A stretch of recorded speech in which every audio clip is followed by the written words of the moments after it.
இனவெறியை தூண்டி மக்களை திரட்டுபவன் நம்மை சார்ந்தவனல்ல என்றார்கள் நபிகள் நாயகம் ஸல்லல்லாஹு அலைஹி வஸல்லம் அவர்கள். தமிழ்நாடு முஸ்லிம் முன்னேற்றக் கழகம் இனவெறிக்கு, மதவெறிக்கு, வன்முறைக்கு எதிரான இயக்கம்.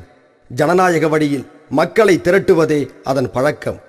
அறிவாளிகளை கொண்ட இயக்கத்திற்கு ஆயுதங்கள் தேவையில்லை என்றார் கவிஞர் அல்லாமா இக்பால் அவர்கள். ஆம், வீச்செறிவாலும் வெடிகுண்டுகளும் தீர்வுகளை தராது. இதனால் மாற்றங்கள் மலராது. நாங்கள் துப்பாக்கிகளை விட எழுதுகோள்களை நேசிக்கிறோம்.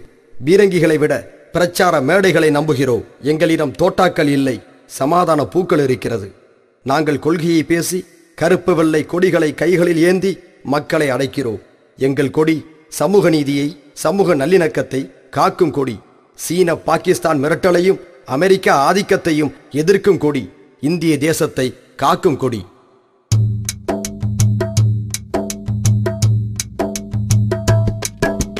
கழக கொடி, கழக கொடி, இது தமுமுக கழக கொடி. இருக பிடி, இறுக்கி பிடி, நம்மை ஒன்றாய் இணைத்திடும் இயக்க கொடி. கழக கொடி, கழக கொடி, இது தமுமுக கழக கொடி. இருக பிடி, இறுக்கி பிடி, நம்மை ஒன்றாய் இணைத்திடும் இயக்க கொடி.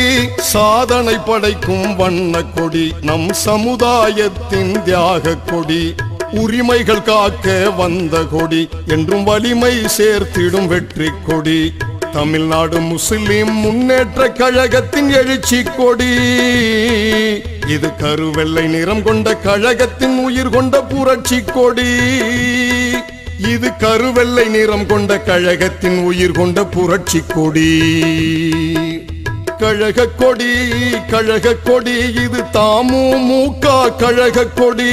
இருக பிடி, இறுக்கி பிடி, நம்மை ஒன்றாய் இணைத்திடும் இயக்க கொடி.